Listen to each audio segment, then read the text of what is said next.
Just welcome to the grants online learning session this is for the 25-26 grant and the 24-25 monitoring. So if you had a grant in 24-25, you'll need to do the monitoring for that as well. I'm Ben Bennett, the grants manager here at Contact. I'm joined by Olivia, who's the operations lead and regional advisor to the East of England.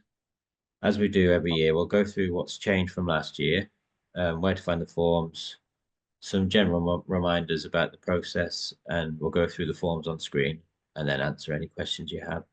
Feel free to answer some questions if they're relevant to that point we're talking about.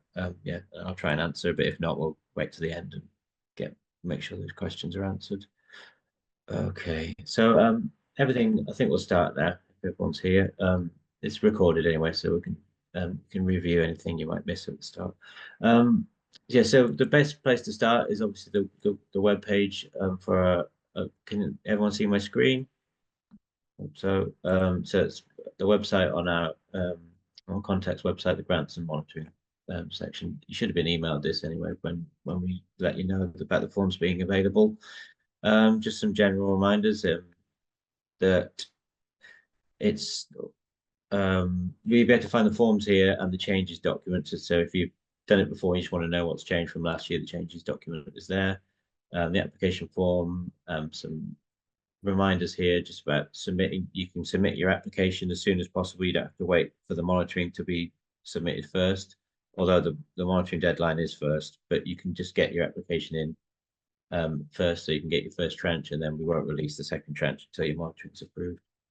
And just reminder that local authorities don't need to endorse grant applications. Instead, they just need to agree to recognise the DFE funded forum and work with them as a strategic partner. So the memorandum of understanding, which we'll go through it on the application form, sets out this relationship, and the focus is on partnership, not the endorsement. Some general pointers, just like regarding the monitoring, all 24-25 grant spend must take place by 31st of March. Just a reminder that is a point is that the activity has to be from the 31st of March. So if someone say you had a meeting on the 31st of March, but you didn't pay the expense or something like that until the 2nd of April, that still can be included. It's for activity in that financial year. Any and all underspends, including unused vouchers, must be deducted from the 25-26 grant spend. So say you had £1,000 remaining, you'd apply for 7,750. I'm trying to do that in my head as part of your second tranche, and you'd retain that underspend that you had from the previous year. Forums should not commit to any further spend or use their underspend until they have an approved grant application for 24-25. So we encourage all forums to put in early applications to avoid a funding gap. The value of the grant remains at 17,500 for 25-26, and the forums can spend up to 75% of their total grant on all salaries or a paid worker. Contact is the grant giver, and all grant payments will be come from Contact, but we actually have the remittance emails will come from Sense, who we outsource part of our finance department too. So that'll be set out in your approval letter anyway. But that's the case for many years, so it's no change. There's not been a change there. And we urge everyone involved in the grant application to read the HM Government Code of Conduct for grant recipients, because as grant recipients, you're bound by this. And it's in place to protect forums and their members. Okay, I'll go through the changes document first, just to see what's changed, so that can be clear. It's just here on our website, but I've got it. I've just gone through these general pointers. Just a note that if your bank account has changed or you're a new applicant, we have to perform these due diligence checks, and that's just to set up pay forms as payees on our system, and it's basic stuff really. It's just to confirm who you are and the payment details are correct. And then we'll also offer new forms of grant one-to-one with our grants team, so that'll be with my colleague Jamie. So I'll just go through what's changed on the application form. We've kept the format of the grant application largely the same. Its feedback from forums was positive, and the form site platform has continued to be reliable, and the save function is much more reliable than most of the other online forms out there. After several requests from user feedback, from the 24-25 application. It may not seem a major change, but we've managed to add some, I'll show them when I log in, some navigation buttons at the top of the form. So that's like if you have to go in to edit your form, you don't have to scroll down to the bottom of every page, click next, and scroll down to the next page and click next. You can just do it at the top. So that speeds resubmission a bit. So on section 6.1, which is the local authority member of understanding, we've added the role field, so you can enter the person's job title. Section 2.1 applicant, we've added a question to record if the applicant is a parent carer. We've included this question. This is just to help us ensure that the section on parent carer support, which happens later, you're not unnecessarily asked to complete that if you're already a parent carer making the application. It just makes it clear for advisors at our end and your end as well if you know what you need to complete. Section 4, very small change here. Summary budget. We've changed the wording of budget entries to budget costs. This is to try and make it clear that each budget item is given a breakdown of the overall budget cost. And we'll get to that when we go through the form, but it's a very minor change. It's just to help make it clearer what we're asking. On the application guidance document that is linked, you can find on our form, and we linked to when we sent out the emails to invite you to apply. It's just some clarification on the budget heading descriptions, just to let you know what kind of thing we want under events, what we want under meetings. They're minor changes, really. It's just to help you decide, help you make it clear of what you need to categorize. Data as an asset. We've added a clarification that if a forum has a host or hosting organization, that the forum's data is their asset. So if they become independent, they should be that data should be transferred, obviously according to GDPR regulations, but that it is the forum, the funded forum's data. We've had a few cases where the host, it was not clear to them that that this data was the forums, and so we just wanted to iron that out a bit and make it simpler for when forums do become independent from a host. I'll just move on to the grant monitoring changes. Can I just pause you there, because there's there's a question in the chat about the whether the grant level is going to be increased. And in this current year, this year that you're applying for with the grant, it's not. But this is, however, a rollover year for our contract. So the contract will be going out for a re-tender for the next year. So part of the reason it's so important that we gather this data around the grant is so that we can show the DFE all the amazing work that you do, and that will contribute to the data that we give them when it goes into the re-tender year. So for this year, it's definitely not going to change. We don't know what it's going to be next year because it will be a re-tender year. And I would say, which we'll go through it later on, is that there is additional funding available by the priority grant scheme, but obviously that not all forums can apply for that, because there wouldn't be enough to go around. But yeah, that there is an option there if there is an urgent need or project that needs to be completed. But I'll go through that later, just about those specifics about that. Where was I? I was at the grant monitoring. Sorry, so yeah, no, that's fine. That's great. One more section. Can you just go back to the budget headings? Because we've had a question about staff training. Should that be included under training or staffing? I would put that under training rather than staffing. Would you, Ben? Yeah, definitely. Yeah, it's the hours that you do as part of your work rather than it's just things like events. We'd ask that staff time is for an event is classified as staffing costs rather than the event. It just makes it clearer what the overall staffing costs are, so we can make sure they're not over 75%. It's not about allocating each bit of staff time to a certain category. Anyway, hope that's clear. Section 4, forum members.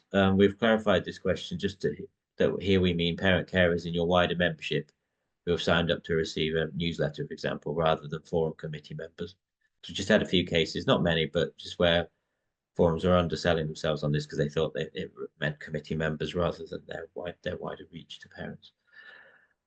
Section 5, staffing. We included a note to remind forums that any payments made to staff or parents via staffing costs or remuneration should be done so according to minimum wage rates. You can find the latest news regarding minimum wage rates here. We've added a question asking forums if they've used the HMRC employed status tool to ensure that all payments to parent members are being made correctly. The options to these are yes, no, not relevant. We don't pay parent members. It's not going to be, if you put no, it's just going to help your advisor provide you with some support and to get you to navigate that with you. And just on that one, Ben, I'm just going to put a link in the chat to an online learning session we did about using the HMRC checker, which we did with Community Matters, in case you haven't seen that. So that link is in. Okay, and section 3, 5.3 expenditure. There's no option now to put your. I mean, not many forums did this anyway, so it's not going to affect many people. But that we just have a spreadsheet. We ask that you provide a spreadsheet rather than putting the details on the form. Just helps us look at the data a bit easier, and it's just better to have a spreadsheet for us in terms of audit and things like that. That's it. Yeah, so the application deadline is 1st of July, and grant monitoring is the 2nd of May. Tiny bit later than usual, so I hope that's some help, but it's very negligible. And yeah, it just refers to at the end about what we're doing now, which is the online learning session. I think I'll go through the application now, if that's all right. So you can find that on our website there. So that's the link to it, with the accompanying guidance. And so there's a glossary of jargon as well there, in case which is linked to via the application form. So if there's a word in the application form that's highlighted, you can click on that and it'll refer to the section on that jargon document. Let's see if it lets me in. Password. There we go. Ben, just another question in the chat. There's a bit of confusion between infrastructure and develop info and resources. Can you make that clearer? I think we did add some things to that budget heading, didn't we, in the changes document? Yes. So this is about instruction such as finance, audits, and legal structure costs can be classed as infrastructure. Develop info would be kind of like promotional materials or reports and things like that that you're trying to get out there. Infrastructure would be those core costs to keep the forum running, such as rent, internet, and phones. Where was I? The application form. So yeah, I'll just go through some of the information on this here. So you can, there's a link here on the landing page to log into the application form. You should be a new user. It's telling me I'm a returning user, but if you're each form, you need to register as a new user, even if you registered last year. They're separate forms. That's the same for the monitoring as well. So you need a new account. You can use the same details because it won't. It's just that you have to register as a new user. So you click on there and put your details in. That is if you haven't started one already. And then there's a link to a PDF version of the form here. So we can't accept that as submission to be submitted as an application, but we can use it to see what questions are there, or in one go, or collaboratively draft some answers or responses if that's what's needed. If you don't have all the information to hand but wish to progress through the form, just enter placeholder information, but be sure to replace that when you do submit. And you're also able to submit as a draft, which we won't approve until which means you'll get a PDF copy of it, which you can seek approval from steering group members or whatever. And then you can log back in and mark it as ready for approval, and we'll note that we can approve that. Okay, I'll go through the form. I've started one. It's probably got a load. Oh, it's not good news. What does that happen? Okay. So this is the first page. It just tells you some of the details I've already told you, really, and just what section is what questions make up the form, just so you're prepared. Just click next, and you can choose the area. That's just a test area. Here you can add if another organization is going to hold your grant host organization, and those details you need to fill in there. But if you haven't got a host organization, click no, and those questions will disappear. And I will say that if there is a host organization, they get some additional conditions of grant to agree to, just to ensure that they understand their relationship with the forum and what is, how, as I referred to before, what assets are forums. Here's the details of the grant. Oh, I just would highlight again on that first page. So there's the question: is the grant applicant a parent carer? So I put yes there. And that I'll show you what that means later on in the form. Yeah, your bank details here. We do need these each year just to confirm that they're not changed and we're paying into the right account.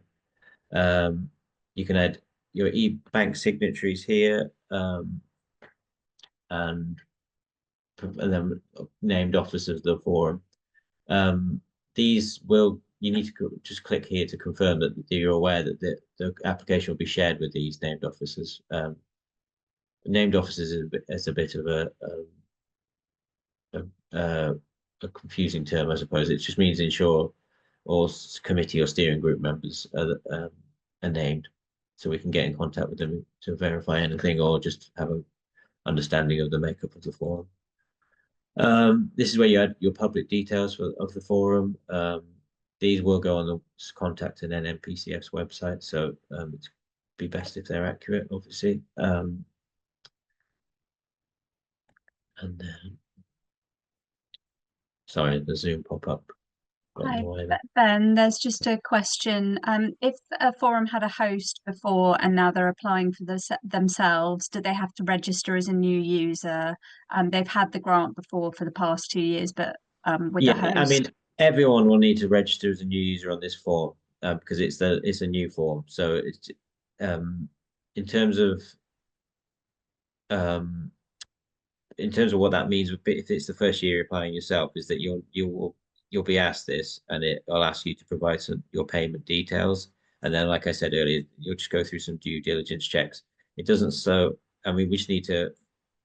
It doesn't really slow down the application process at all, really. But you will probably be offered a one-to-one with Jamie just to ensure that you understand, because the host may have taken some responsibilities of like grant monitoring and things like that. So she would just want to make sure that you're clear about the grant monitoring process. Here, just log the information about the forum, about what type of organization you are. Obviously, there's another one if it doesn't fit any of those, and if you're a registered charity or social enterprise or a KIC, etc.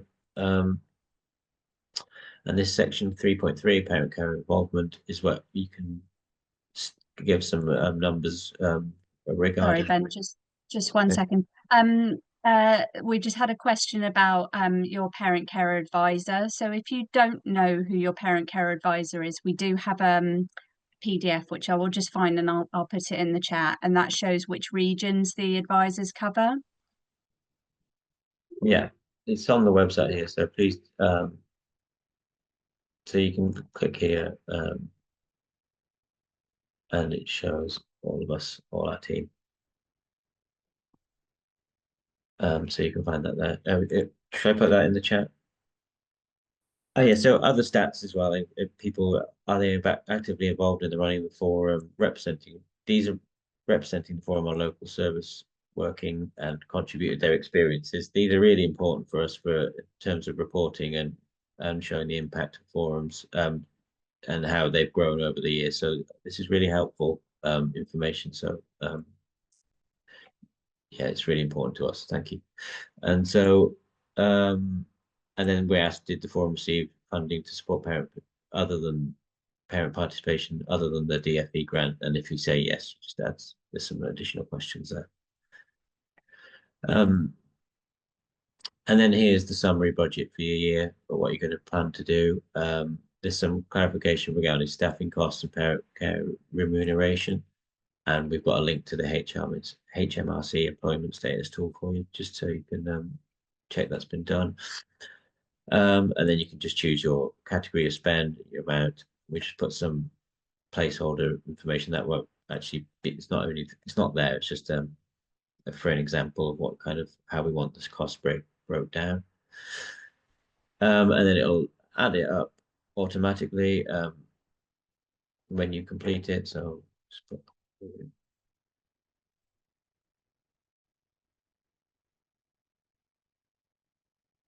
and of course we want it to add to 17,500. And then this question here is just to let us know that if you've not completed your grant monitoring yet, you can just let us know if your underspend will be over 8,750. That your underspend will be over 8,750. This just helps us not overpay you on the first tranche. And because if you had that underspend, then we paid you 8,750, you'd have more than 17,500. So it's just a little safeguard against that. Doesn't apply to many forms. And here we do your outputs and outcomes. So your outputs will summarize what your attended activities are for the year, and then the outcomes is what kind of difference that funding will make. We've put maximum 750 words here. That's not, that's purely guidance, and just so you don't add too much information for your own sake. And so it will let you write more than that if you want. If you find it find it too hard to kind of condense it to less than that, that's fine. It's just more a guidance thing, really. Do you want to have anything to say about what kind of information is good in here? Yeah, I think in these sections, what we're really looking for is we're looking for something realistic, what can be done in a year and with the DFE grant money. And you would have already laid out your budget headings and what you think you're going to be spending it on. And really, this is a section for you to give us a better idea of what you're hoping to achieve during the year, if there's any specific projects you're going to be involved in, if there are any particular surveys you're going to be carrying out, or if you're doing a specific targeted project, like say you're trying to reach more underrepresented groups or anything like that. It's really a chance to show us the kind of work that you're going to be involved in over the year. We did also do an online learning session. Again, I'll put it in the chat, about how to use your DFE grant, which can give you a better idea of the kind of things that you can use the grant funding for. Sorry, I'm just reading a question in the chat. If we get a general grant from the LA, is it the same as the parent participation grant? And do you want to answer that one? I think Sorry, I'm not sure what they mean by that. So in what way is it the same? Sorry. So sorry, it's Rachel from Baines. We get a general grant. Well, this year we will have a general grant from the LA, not very much. It's not for parent participation specifically. It's just because we we don't get enough to run a forum on. Is that the same as what you mean by? Sorry, I'm really inarticulate today, Ben. No, is that the same? It's not. It's very clearly not specifically a parent participation grant. For this one, I wouldn't include it, but in the grant monitoring, you can mention that regarding that. So this question is specifically about participation, I think. So yeah, no. Brilliant. Thank you. Thanks. And then we've got the staffing section. Yeah, so this is about people that you pay anyone as an administrator or participation development worker to help run the forum, either as an employee, self-employed, or contracted worker. Obviously, that's limited to 75%, and we need to know if the posts are funded fully through the DFE or part funded by another source. So we've also asked here, this is the first time I've asked this, about the HMRC employment status tool. Again, this is just to help us advisors direct support the right forums, so just to make sure that everything's okay and reduce risk for those forums. And then here we say, this is the question where it asks you, do you employ someone? So if you put yes, it gives you some additional questions like employed, you ask for the hourly rate and approximate hours worked, and if it's self-employed, it's the total fee. And we just ask what tasks they complete as well. So gives us an idea where, because it's quite a large portion of the grant. It's just good to have that additional information, so that is covered. Just a question in the chat. While remunerating someone, aren't they responsible for their own taxes? If they are self-employed, yes, they are responsible for their own taxes. If you're employing them, then the forum is responsible for the taxes. And the point of the HMRC checker, which Ben flagged earlier, is so that you as a forum can check whether someone is employed or self-employed, or I think it comes up with an option as other, which I'm not sure what that means. But if you look at the video I put in the chat earlier, where John from Community Matters goes through how to use the HMRC checker, that will be helpful for you. And you can also contact them if you're finding it difficult to use, because some of the questions can seem a little bit open-ended. If you're paying, sorry, the question is, do you have to use the HMRC for remuneration? If you're paying anyone in the forum, you should be using the HMRC checker to check whether they're employed or not by you. I just wanted to add, yeah, if there's more than one person, if you could condense the details here. So if you have an employed person and a self-employed person, that's why there's a both option, and then you can add the comments about the portion or split between the two. Hope that's clear. I'm just going to add notes as we go through it without completing it. There's some additional questions here about work streams, local groups, and it just gives us an idea of what the work that you is currently going to be the scope of the work you're doing. Here's the local authority support. So yeah, if you add your details of the person in the local authority, like I said, they're not approving your application or endorsing it. It's more about and agreeing to this way of working. You'll agree to the same way of working as well.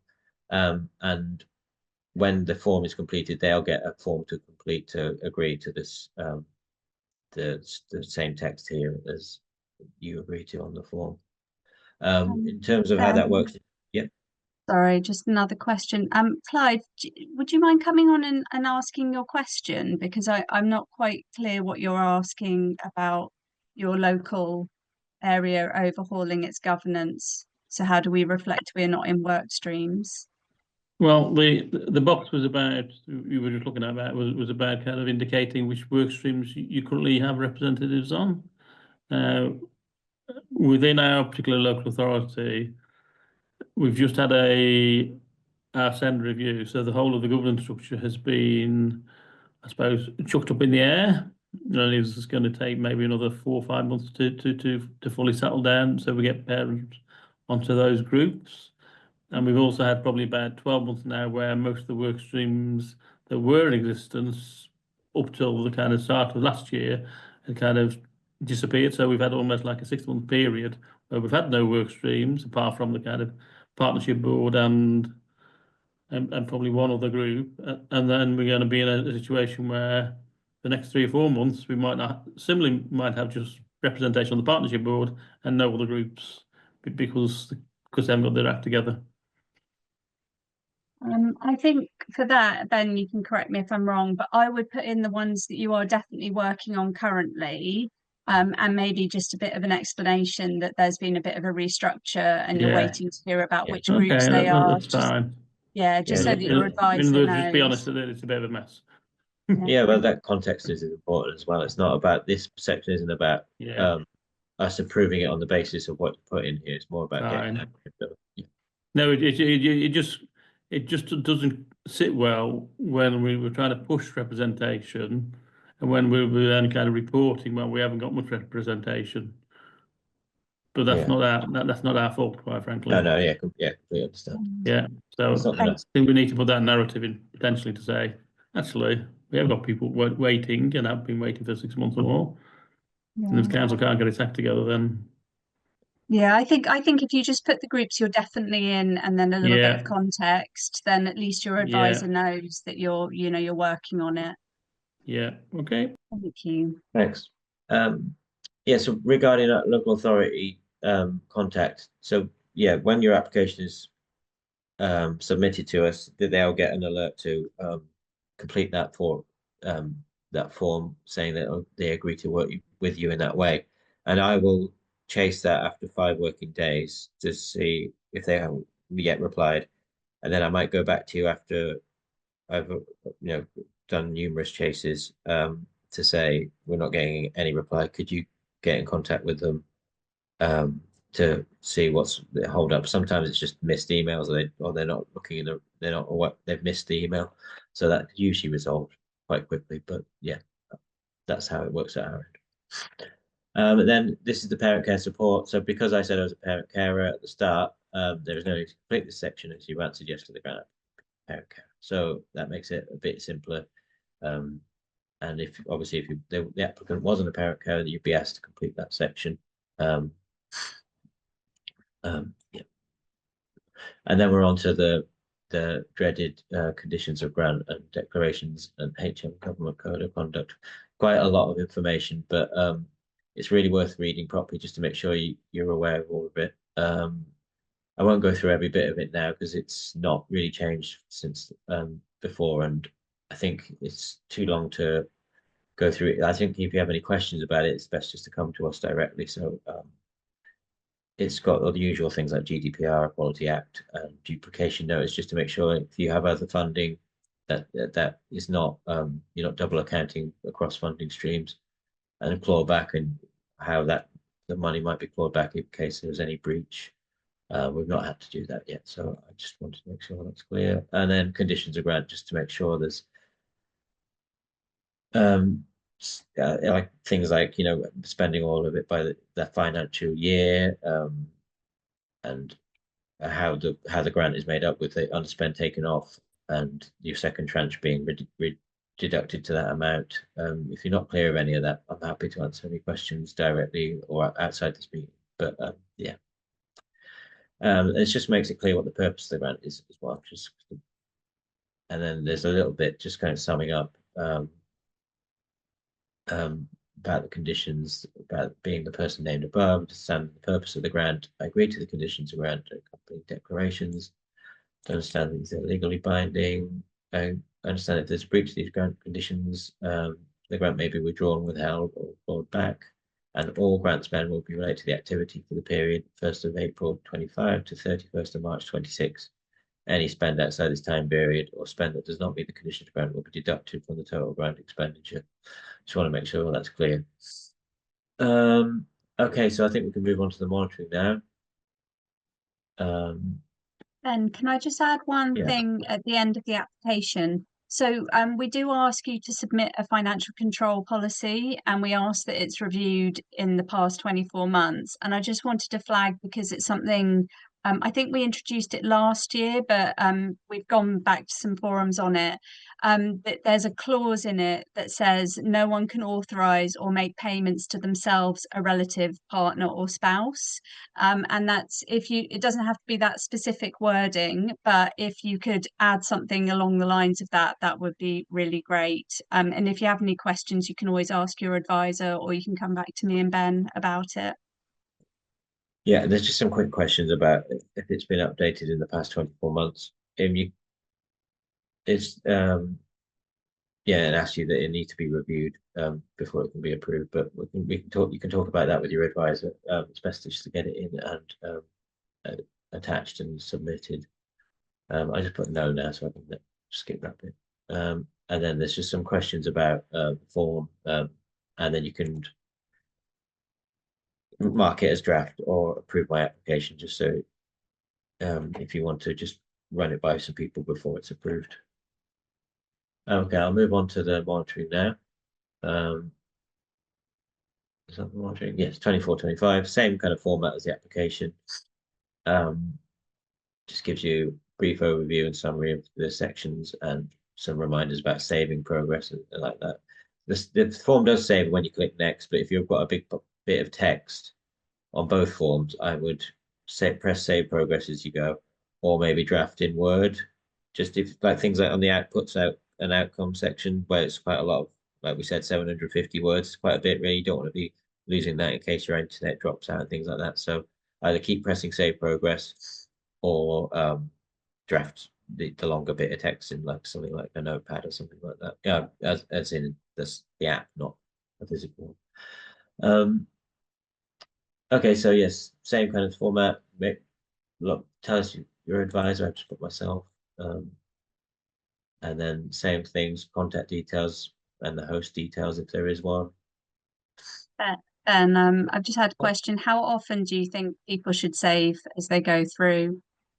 I mean, like I said, every page is saves when you click next. So things like, I mean, it's up to you how much you think your unreliable your internet is. I've not had any instance of losing my progress when doing it, but you know, I'm doing it quite quick to test it rather than, you know, sending it on to other people to draft it. So yeah, if you're worried about it, just keep clicking save, I would, and then you know that you've got all your progress going, because it's nothing worse than losing. Thank you, Ben. There's one more question. Do you mean the output section on the application form or the monitoring form? It says in the output section, do we have to justify what we spend under that section, or just a breakdown? And that's on the monitoring form. Sorry, did my internet freeze? Mine did too. So as I said, I've never had any problems. Okay, can we repeat that question then? Sorry. It says in the output section of the monitoring form, do we have to justify why we spent under that section, or just a breakdown of that section? Just what happened, really. It's yeah. If you've got any numbers, that would also be helpful. So something to quantify, you know, the things you've done. So like, you know, a certain amount of people have attended an event, and that would help in terms of our reporting. But yeah, it's basically. I think is your internet cutting out, Ben? My internet cut out then, but let's have a look. There's one more question. Contact held our grant for the first 3 months of the financial year before they opened the bank account, and the grant was transferred. How do I answer the question? Did a different organisation hold your grant? Put no for that, because we've already done the monitoring when we transferred the grant to you. I'm not sure, I didn't see which form it was, sorry, but yeah, we would have done the monitoring for our bit where we held it, and then transferred it to you, so act like you've had it the whole year, because that's what we'll be monitoring you on, and we'll combine it with what we did at our end. But there's no need for you to worry about that spend, because that would have been monitored by us. But if yeah, we can talk about that. If you want to drop me an email, just so I know which forum it is, and I can just double check that's all been done. But I'm sure it has been. There's a repetition obviously from the application here, which but this is to help us compare. So with an application, we can see, and then when we look at the monitoring of it, we can see if there's any what the progress has been through in that year, and in terms of auditors, that's why there's some similar question on monitoring and on the application. It's just that they want to be able to refer to that information in each separate form. I think is there a question there, or a raised hand? Yeah, there's a hand up. Leslie, do you want to ask your question? Can you hear me now? Yeah. Yeah. It was me that asked the question about contact holding the grant. So the monitoring has all been done. It was all submitted and it was transferred to us in June. So that's fine. Yeah. Okay. Thank you very much. Thanks, Leslie. Okay, so here we just asked some few questions about the grant. Did you use it, or accountant or auditor? There's no sway on the approval on that. It just helps us with some information at our end. We asked for a financial breakdown, and there's a staffing cost declaration as well. And then he can upload your expenditure sheet, and you can confirm the total grant that's spent for that year. And then you just have to click that you confirm that this is declared grant spend, and attached expenditure list is true and accurate, and then you can progress through that. And so here's the outputs and output section. So yeah, just provide examples and approximate numbers of people who attended, participated if possible. So yeah, there's that guidance there about how to complete this bit. 750 words again, but that's not fast. It's just yeah, a guidance. And then the outcomes, you get a bit more of a steer on what to put. So on strengthening the forum, you can either say no. So if that you don't feel like you had those outcomes, you wouldn't complete anything. But if you did, you can add some more information regarding that, furthering participation. Just give you an example of what that entails. And then relationship building with local services, how you did on that, and positive outcomes for service development, and it continues like that. And then it's really an opportunity in these sections to showcase what you've done. We really love reading the stories about what forums have achieved during the year, and like we said earlier, any really good impact that you're having on your communities will be really helpful in the next year when it's not a rollover contract year, when it goes into the retender. And you don't have to do sorry, how many words are you looking for? For the descriptions, it depends a little bit on what you want to give us. You might say, you know, we did 10 coffee mornings that had approximately 20 parents attend, or you might want to do a little bit more of an in-depth thing on a particular project that you've been working on that's been really positive. And you know, you could also in these sections refer to if you have any newsletters, or if you have something on your website where you've shown what you've been doing throughout the year, and you can put the link in and your advisor can go and have a look at that as well. There's a question: is there a cap on transferring expenditure amounts across the budget headers if you overspend on one budget and underspend on another? We don't really have a cap. It's just that I would, when you know that's going to happen, I think it's best to get in touch with your advisor just so she can keep a record of it. And so it's, you know, you're not asked at this stage. And I think that's what I completely understandable why that might happen. And there's some additional questions here about major changes to the forum structural personnel this year as impacted upon progress on the grant spend. And then we move on to the achievements and challenges. This is, yeah, the good and the bad, I suppose. Yeah, these are really important for our reporting as well. So you can tell us as much or as little as you want here, but yeah. Just a question, where should we be referring to the work outside of the grant funding, as we often feel there's nowhere to share this? I mean, you can include that work outside the grant funding to show what you've been doing as a forum, but maybe it'd be good if you could just write a note that maybe it was done with a different pot of funding. Does that answer your question? Or you could refer, like I said earlier, if you've got particular reports or things on it that you want to direct your advisor to, then you could always put a link in to show them what you've been doing beyond the grant funding.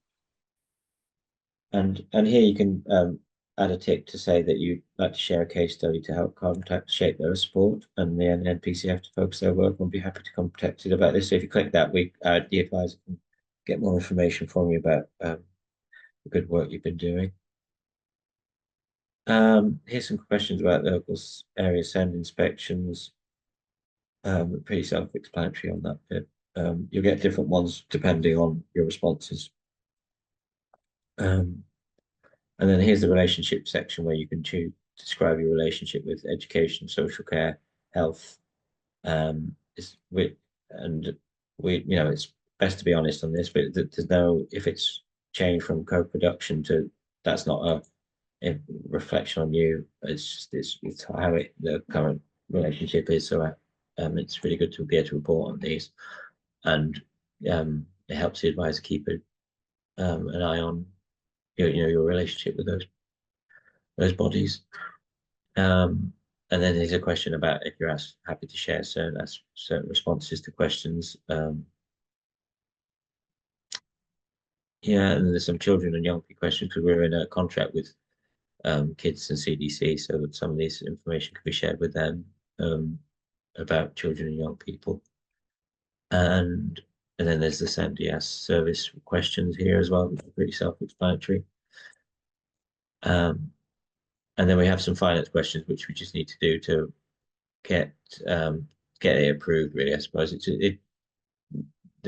answering yes to these questions, it doesn't score you, doesn't mean that it cannot be approved or anything. It just gives us some background to any of the expenditures and helps us refer to this when we're looking at any financial checks that we may be. There's just a couple of questions. The relationship questions, are the relationship open to the council? Nothing is shared with the local authority apart from the MOU, is it? And everything else is only shared with the DFE, isn't it?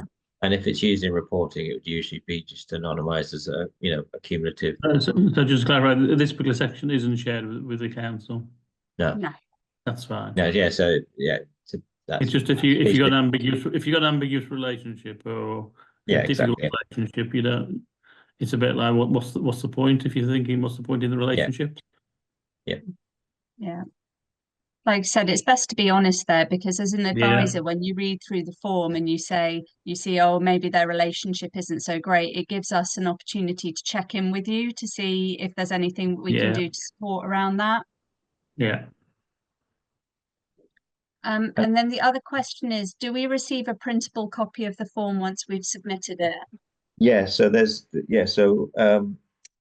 automatically you'll get emailed. There'll be the notification that says thank you for your application, and you'll get an attachment with a PDF form, which is that you'll need a version of Adobe Reader to fully utilize. But then that follows up. You at the same time you'll get an email that says it's a printable form, and it's just like a PDF which has the question and the responses in full, so you don't have to scroll or anything like that.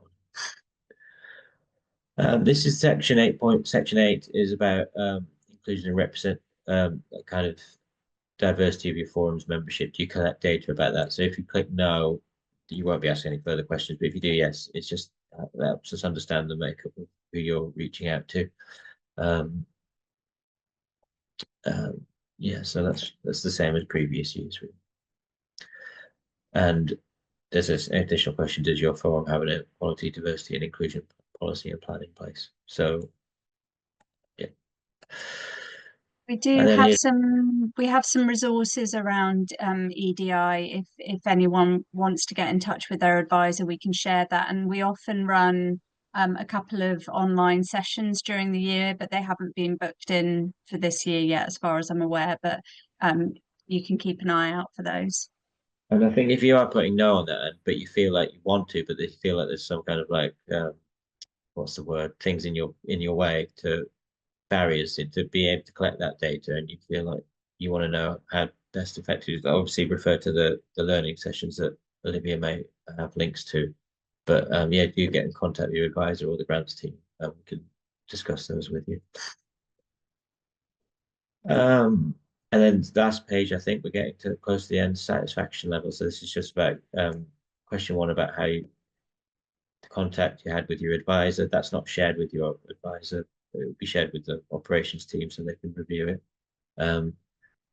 So you can be honest there. And then about how the grants team, I do see that, but you can be honest. And question 3, yeah, just about your satisfaction with communications from the NPCF. And then suggestions for improvements and feedback. I always look at every single one of those to see if I can implement them, and I do my best to do that. Sometimes, like the platform or additional software that would be needed is not possible, but I would always try and do that. Oh yeah, I wanted to refer these the additional buttons that we were talking about, so you can quickly jump to the end of the form from the top of the screen there. So hopefully that's of some help. Ben, there's a question about how important the EDI recording is part of the monitoring. We really appreciate that some forums don't collect that kind of data.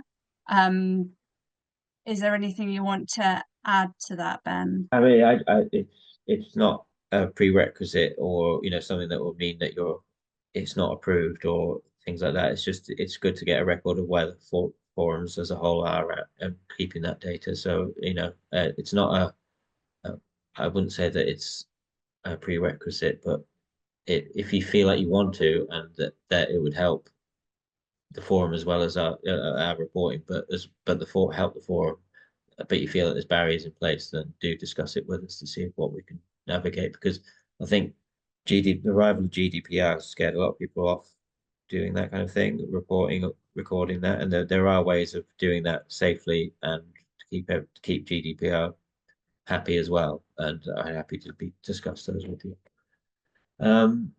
Yeah, and this is the submit, but so you'd submit now and you'd get your PDF copies and all sorts, and we'd start.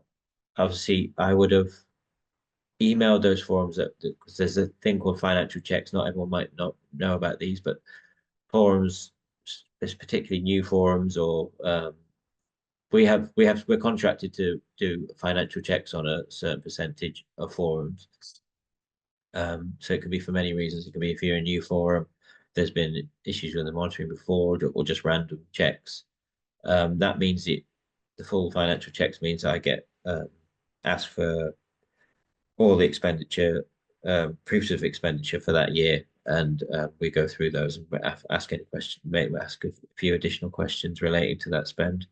And then it used to be that all forums had to go through this, but now we've managed to reduce it to a percentage. But we would say that it's part of the conditions of grant to keep those records anyway. So it's not a case of like, oh, this year I have to find out what receipts. They should all be recorded and kept in a safe place regardless, but we might just ask for them.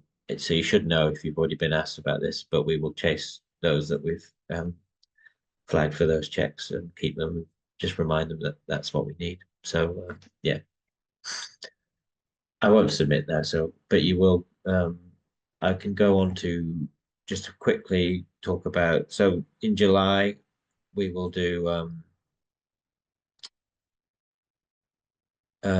in July, we'll open up the priority grant, and so you can apply for your second tranche of your application. So the application is paid in 2 tranches of 8,750.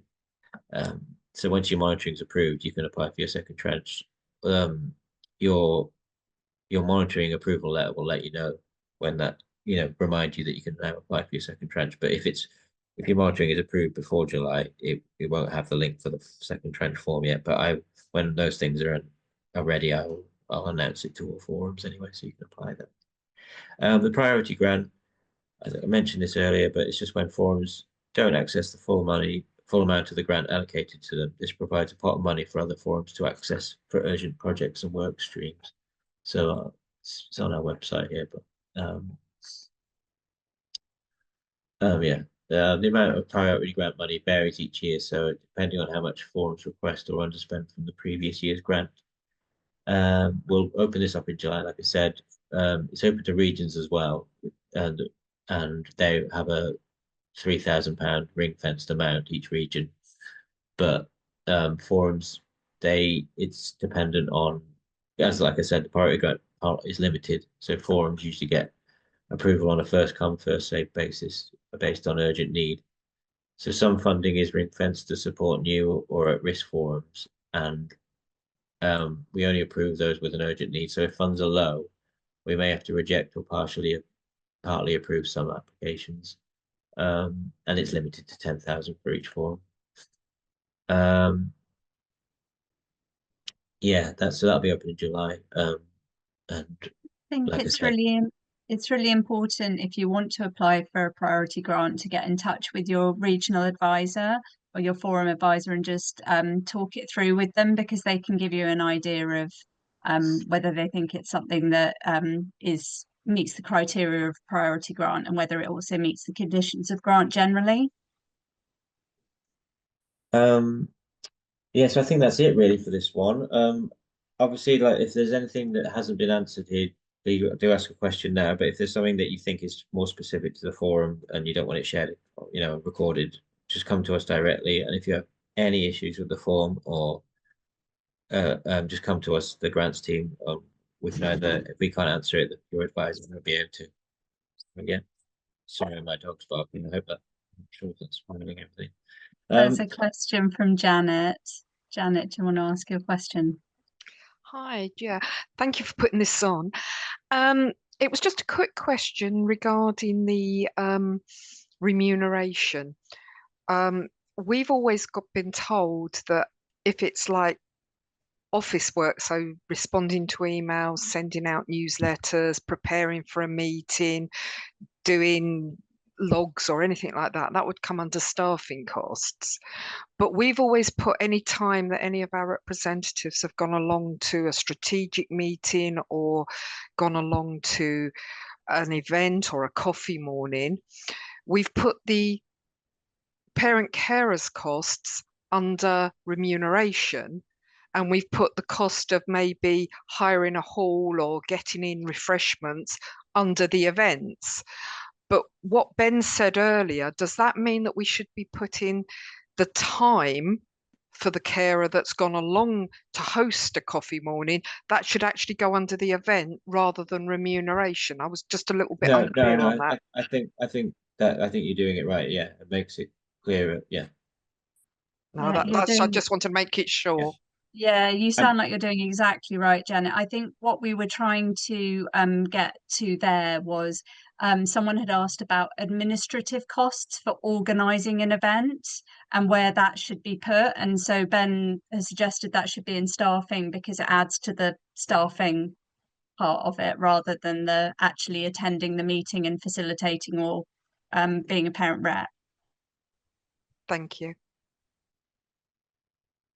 Any other questions, or shall we leave it at that? Sorry, I can't see my chat, so I can't. No, there's no more chats, just thank yous. And yeah, thank you so much, everyone, for coming today. Okay, great. Thanks very much for coming. And yeah, like I said, any questions, just drop me an email. I'm happy to help. Bye bye, everyone.